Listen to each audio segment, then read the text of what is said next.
చాలా ఇంపార్టెంట్. నేను తినే ఫుడ్ మీరు తినకపోవచ్చు. అవును. So every person is different అండి. Every person is very unique. అవును. అంటే one size doesn't fit all. నేను చాలా రైట్. గాఢంగా బలంగా నమ్మేది ఎవ్రీ పర్సన్ ఈస్ యూనిక్. కాదు మేడం, ఇప్పుడు నేను మీ దగ్గర ఒక డైట్ ప్లాన్ తీసుకుంటాను షుగర్ పేషెంట్‌ది. దాన్ని నేను అందరికి అమ్మేసుకున్నా అనుకోండి, కుదరదా అట్లా? కుదరదండి.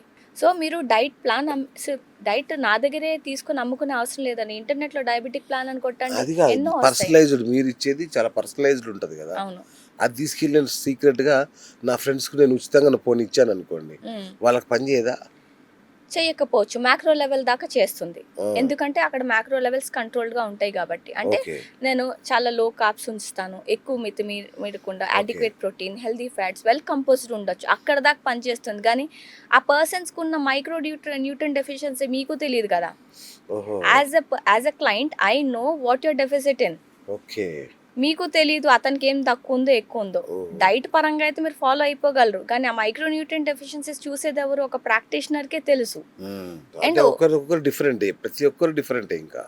అంటే ఎగ్జాంపుల్ మీకు డైజెస్టివ్ ఇష్యూస్ ఉన్నాయి. తనకి ఏమి లేవు. మీకు కొన్ని ఫుడ్ గ్రూప్స్ ఎక్స్‌క్లూడ్ చేసేస్తాను. మీకు డైజెస్టివ్ ఇష్యూస్ ఉన్నందువల్ల. అచ్చా! అచ్చా! అతనేం అచ్చా! చేస్తున్నాడు డైజెస్టివ్ ఇష్యూస్ లేకపోయినా ఓహో! ఇదే పాటించాలేమో అనేసి ఉన్నవి కూడా మానేసి తింటున్నారు. అవును. అప్పుడు అవును. అసలకే నష్టం వచ్చింది గదా! Okay. So, okay. One size doesn't fit all అండి. అంటే ఒకళ్ళకి డయాబెటీస్‌తో థైరాయిడ్ ఉంటుంది. ఇంకోళ్ళకి డయాబెటీస్‌తో డైజెస్టివ్ ఇష్యూస్ ఉంటాయి. డయాబెటీస్‌తో కొంతమందికి బీపీ ఉంటుంది. అండ్ చాలా మందికి తెలియని విషయం ఏంటంటే ఆహ్, ఇంకొక ఎగ్జాంపుల్ చెప్తానండి. పెళ్లి ప్లాన్ అయ్యాక స్టేజ్ మీద ఎప్పుడు ఎక్కుతారు పెళ్ళికొడుకు, పెళ్ళికూతురు, బ్రైడ్ గ్రూమ్ అండ్ బ్రైడ్ పెళ్ళయ్యాక. పెళ్లి రోజు. ఆ! పెళ్లి రోజు. యాహ్! లేపోతే ఆ ఫంక్షన్స్ రోజు. అవును. కానీ దాని ఏర్పాట్లు ఎప్పటి నుంచి జరుగుతాయి? పెళ్లి నిశ్చయించుకున్నాక ఒక 6 నెలల నుంచి 6 నెలలు. అవునండి. నగలనేసి, అవును. షాపింగ్ అనేసి, చుట్టాలకి ఇన్విటేషన్ అనేసి అవును. అవన్నీ. సో, సేమ్ మీకు డయాబెటీస్ అని ఉంది అని తేలే సంవత్సరాల క్రితమే మీకు మీ బాడీ ఇన్విటేషన్ కార్డులయితే పంచేస్తుంది. అచ్చా! మీ బీపీ ఎప్పుడో తర్వాత వస్తుంది మీకు బీపీ ఉందనేసి. మీ బ్లడ్ వెసల్ లైనింగ్ డ్యామేజ్ అన్నది ఎప్పుడో జరిగిపోతుంది. మీకు సంవత్సరాలు అంటే మీరు 10 సంవత్సరాలు, 12 సంవత్సరాలు ఉన్నప్పుడే మీకు ఇన్సులిన్ రెసిస్టెన్స్ అన్నది మొదలైపోయి ఎప్పుడో 30 సంవత్సరాల తర్వాత అది బయటపడుతుంది. అంటే మీకు డయాబెటీస్ వచ్చిందని తెలిసేలోగే ఇనఫ్ డ్యామేజ్ అన్నది జరిగిపోయింది. అప్పుడేం కొత్తగా అంటే ఆఫీషియల్లీ యూ ఆర్ డయాబెటిక్. కానీ అంతే. మీరు అన్‌అఫీషియల్‌గా ఎప్పుడో కార్యక్రమాలు జరుగుతూనే ఉన్నాయి బాడీలో. దేవుడా! ఆ! లేకపోతే ఆహ్, డయాబెటీస్ లేకుండా మీకు విసరల్ ఫ్యాట్ ఎలా జమ అవుతుంది చెప్పండి? ఓకే. డయాబెటీస్ లేకున్నా మీకు బీపీ ఉండే ఛాన్సెస్ ఉంటాయి. హ్మ్. చాలామంది అంటారు, అవును. "మేడం నాకు అవును. డయాబెటీస్ లేదు, గానీ బీపీ బీపీ ఉంది. ఉంది" అవును. అని అంటారు. అవును. ఎలా ఉంది? మీ బ్లడ్ వెసల్ లైనింగ్ డ్యామేజ్ అయిపోవడం వల్లే కదా లోపల నుంచి. ఓకే. సో, బీపీ అని నిర్ధారించేలోగా, డయాబెటీస్ అని నిర్ధారించేలోగా దీనికి కావాల్సిన ఆహ్, ప్రాసెస్ అంతా ఎప్పటినుంచో స్టేజ్ అన్నది రెడీ అయిపోయింది. జస్ట్ ఎక్కలేదు అంతే మీరు. ఓకే. ఆఫీషియల్‌గా యూ ఆర్ నాట్ డయాబెటిక్. ఈ దీనికి తగ్గట్టు కార్యక్రమాలన్నీ ఎప్పటినుంచో బాడీ జరుపుకుంటూ ఉంటుంది. చాలామంది ఏమనుకుంటారు మనకేం లేదే, ఆ! బానే ఉంది కదా! నాకు షుగర్ లేదు, అంతే గదా! డయాబెటీస్ అవును. లేదు అవును. అని అనుకుంటారు. నేనైతే అలాగే అనుకుంటున్నానండి బాబు. లేదు. ఈ ఈ ఇలా అనుకున్నోళ్ళకి ఒకటేనండి. మీ పొట్ట చూసుకోండి ఒక్కసారి. అవును. అది గనక మేల్స్‌లో 0.859కి మించి ఉందంటే మీకు ఇన్సులిన్ రెసిస్టెన్స్ ఖచ్చితంగా ఉంటుంది. దేవుడా! ఆ! అంటే ఏ క్షణమైనా రావచ్చు. ఇంకా మీరు అఫీషియల్ కాదు. ఎప్పుడో ఒకసారి తేలుతుంది అంతే. Oh my God! బయటకి రాలేదంతే. ఓకే. సో, కొన్ని పారామీటర్స్ ఉంటాయి. అవి చూసుకోవాలి. ఓకే. మరి మేడం, కొన్ని వంశపారంపర్యంగా వస్తుంటాయి షుగర్. మామూలుగా వంశపారంపర్యంగానే వస్తదంటారు ఈ హ్మ్. షుగర్, బీపీ గూడా. హ్మ్. మరి అలాంటి వాటిని గూడా మన డైట్ ప్లాన్ కంట్రోల్ చేస్తుందా? సార్ స్టార్టింగ్‌లో ఒకటి చెప్పాను. మీ జీన్స్ జీన్స్ లోడ్ అయినంత మాత్రాన మీకు త్రాణ వచ్చేయాలనేది మీకొచ్చా? లేదు. That okay. Is the best part of it అండి. వండర్‌ఫుల్. కరెక్ట్. 80% మీ హ్యాండ్‌లోనే ఉంది. అవును. అవును. మీరు ఆ జీన్‌ని ఎక్స్‌ప్రెస్ చేస్తారా? సప్రెస్ చేస్తారా? అన్నది మీ చేతిలో ఉంది. ఉంది. మీ తల్లిదండ్రులకు అందరికి అన్నీ ఉండొచ్చు. మీకు అవును. రావాలని రూల్ ఏం లేదు. Correct. Unless and until last ఎపిసోడ్‌లో పిల్లి, పులి ఎగ్జాంపుల్ చెప్పుకున్నాం గదా! అవునవును. ఆ పులి మీ ఇంట్లో ఉండొచ్చు. దాన్ని కేజ్‌లో బంధించి పిల్లిలా ఉంచేంత వరకు మీకు అదేమి చేయదు. మియావ్ అనుకుంటూ మూలలో ఉంటుంది. ఆ!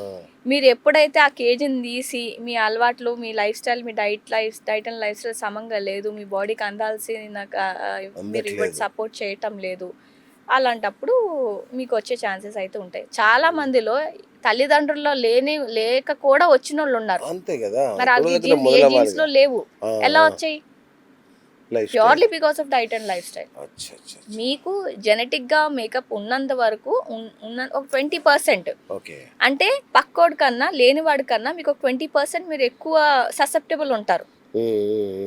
అంటే ఒక 20% మీరు డిసడ్వాంటేజ్ లో ఉన్నట్లే. కరెక్ట్. కానీ బెస్ట్ పార్ట్ ఈస్ 80% మీరు అడ్వాంటేజ్ లో ఉన్నారు.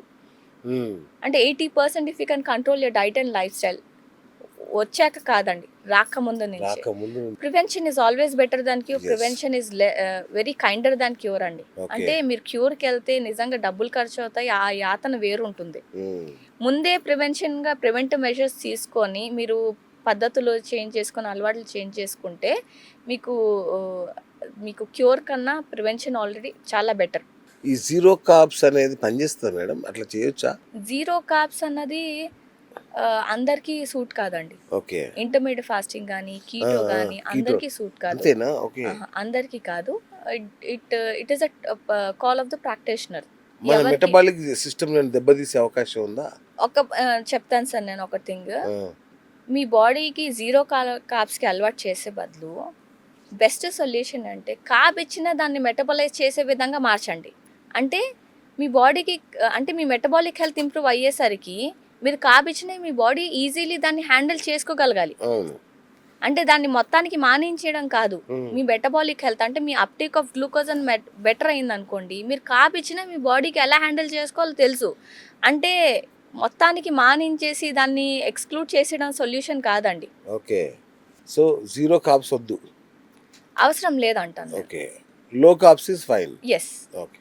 జీరో కార్బ్స్ అన్నది అవసరం లేదు, అందరికీ సూట్ కాకపోవచ్చు. ఓకే. అండ్ మీ బ్రెయిన్కి primary form of glucose, primary source of energy is glucose.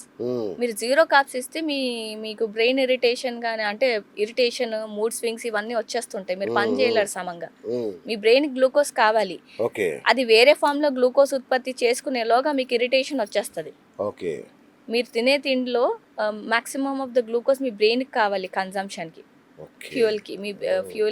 మీ బ్రెయిన్కి ఫ్యూయల్గా పనిచేసేది గ్లూకోజ్. సో మొత్తానికి అది జీరో చేసేస్తానంటే మీరు చేయలేరు పని సమంగా. So zero carb is not the solution. లో కార్బ్స్ ఇస్ ఓకే, ఫైన్. లో carbs is better and make your body such a way that it is good to go with the carbs. Me carb ఇచ్చినా కొద్ది గొప్ప ఇచ్చినా దాన్ని బెటర్గా handle ఎఫికసీని పెంచుకోండి. కార్బ్స్ని utilise. Madam మీ దగ్గరకు వస్తే అయిపోతుంది కదా, మాకు ఈ బాధలండి ఎందుకు?